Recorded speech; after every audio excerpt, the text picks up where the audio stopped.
Hey everybody. Hey everybody, it's your boy El Gato Negro, aka the Memory Ninja. This is going for my daily midday walk. Re-energize myself a little bit of nature.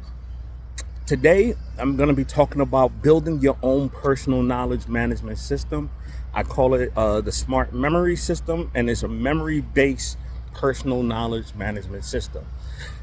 Why does that differ from a lot of the other personal knowledge management systems, methodologies out there? Well, like I said, this is a memory base. And most of the other personal knowledge management systems out there are based on what I call the fragility of brain theory. And basically, what it is that everybody feels that their mind or their brain fails or is incapable of handling a lot of the tasks that we set before it. It just routinely fails at it and is not good at it. So instead of having our brains and memory take care of those tasks, we'll turn to external resources.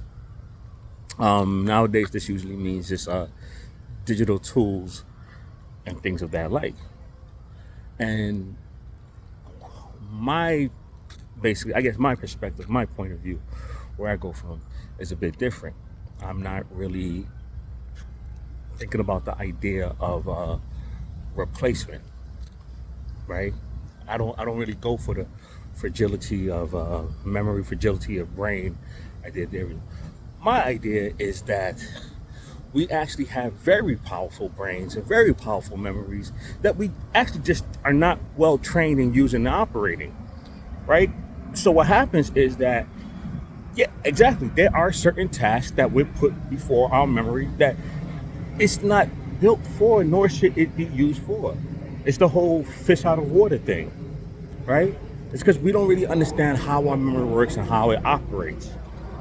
So because of it, instead of giving to Caesar what we give to Caesar, you know, we give things to our memory that is not really built for, but it could handle if we was trained and knew how to, right? And when you take that route, then digital tools don't become a replacement for your memory and your brain. They actually become an extension. And this is what you see in a lot of the martial arts system. I actually call this term George Creighton theory, after a dearly departed brother of mine who was a Kung Fu grandmaster. During one summer, we got together exchanging ideas. I was teaching him some of my memory techniques for doing a speech, and he was helping me codify and organize my system of memory. And in the process of having the conversation, it was touching on a bunch of different subjects. He every now and then he would slip me some jewels, right? When you talk to OGs and they get comfortable with you, every now and then they slip you some jewels. And the jewel that he slipped me was that. Sorry, I don't want my lips to look disgusting on video and everything like that. And then, my mother would be distraught, and all the beautiful ladies in the comments would be like, "Oh my God, I wanted him, but not no more." But anyway, so they slip you some jewels, and he was telling me that when he teaches weapons training, it's so different from how everybody else teaches weapon training.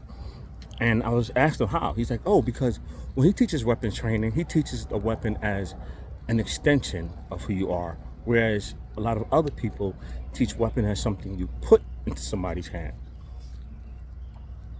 And I thought about it. I was like, "Huh?" He's like, "Yeah." He's like, "Yeah. They teach it as something that you put into somebody's hand. So people are constantly looking for the best weapon to use. Whereas I teach it as an extension of your hands. So the first thing I focus on is getting your wrist strong. Because with a strong wrist, then you'll be able to use the weapon and make sure nobody can knock it out your hands. And you get the full flexibility and the range and the movement of it. And then in fact, once you build up a strong wrist and hand movement, you can use almost any weapon or anything and be quite dangerous and proficient in it. blew my motherfucking mind. You know, all the time when I'm watching a lot of these TV shows and animes and martial arts shows, I heard the concept before, right? You know, especially like in Avatar, the Last Airbender, they say it so much. So I've heard it before, right? I've heard it, right? But now just to really have somebody who's a real Kung Fu grandmaster, a real master of the art, right? Somebody who really knows what they're talking about, you know, and a brother of mine shares something so deep and so profound. And when I thought about it, I started thinking, I was like, you know what? This applies to more than just even martial arts. And he said, yes, I know. You know, of course, he's OG, right? And then a couple days later, I was telling him, I followed up about it. I was like, yo, out of everything you gave me, which was so meant, that part about the extension, using weapons as an extension of yourself, hit so hard because it explains something to me about the problems we have in modern day society when it comes to tools and technology. And here's the issue. First of all, the majority of tools and technologies that a person may have available to them, you know, via probably like apps on their phones, devices in their homes, or, you know, programs on their computer for work or personal, they absolutely don't use. They're probably highly useful, but most of them go unused. A lot of businesses spend tons of money purchasing these products and everything, and the majority of the people in the company don't use it. So it becomes a waste. You know, you download the apps on your phone and stuff like that, you don't use it. You know, it's how it is, right? And a lot of these tools people don't also use to their fullest capabilities. And the reason why is because we don't train people up to the level of tools for the most part. We actually try to dumb tools down to make it simpler and easier for anybody to use it, right? You know, and obvious due to commercial reasons, right? So when you actually train a person up and then provide them with a tool, it becomes a multiplier and not a replacement. So the focus in our smart memory system is the idea of making all the tools and technologies actually extensions of yourself rather than replacement, right? So we'll focus on thinking about tips, tricks, techniques, habits, practices, and ways of being that we can do to enhance what we naturally have, our natural powers of being. We'll learn how to operate on our memory, train and discipline ourselves to enhance it as much as possible, so that when we add that digital capabilities, so that when we add those digital capabilities, we're actually operating on another level, right? Where we're doing things that it just seems like magic, especially to other people, because most everybody else is just going to go the whole. Oh, I thought I saw something crazy on the floor. Everybody else is just going to go the replacement route, right? And this is actually something that's common throughout history. Socrates talked about it in one of his old, in one of Plato's old writings, where he talked about how once people start learning to write, they'll stop memorizing, right?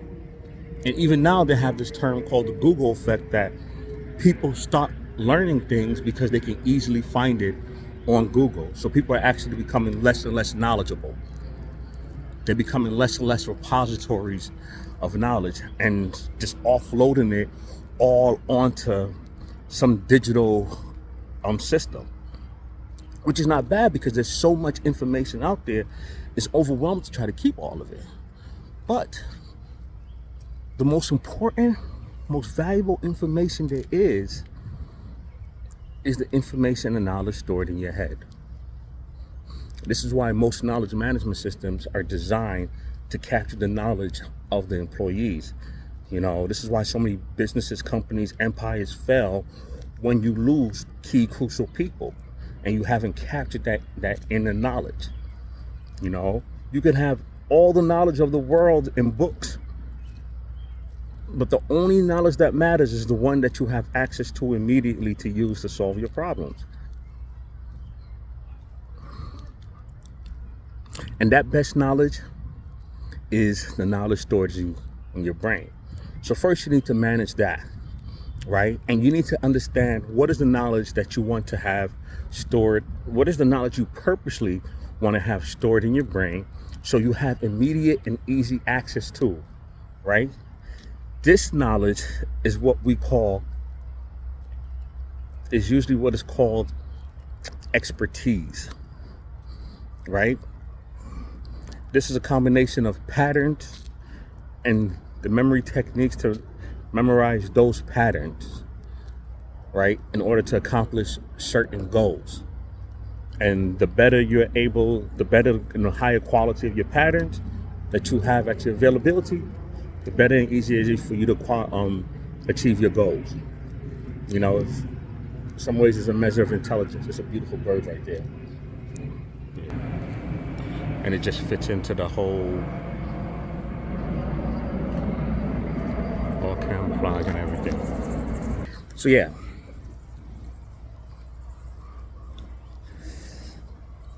Okay. So yeah, so that's it for now. The next video, we're gonna get started. I'm gonna show you some of my blueprints, plans, how I'm gonna design it. I'm gonna introduce you to some my system, my smart memory system is called a non-sleep memory craft, and then we'll go from there. Okay, holla at me.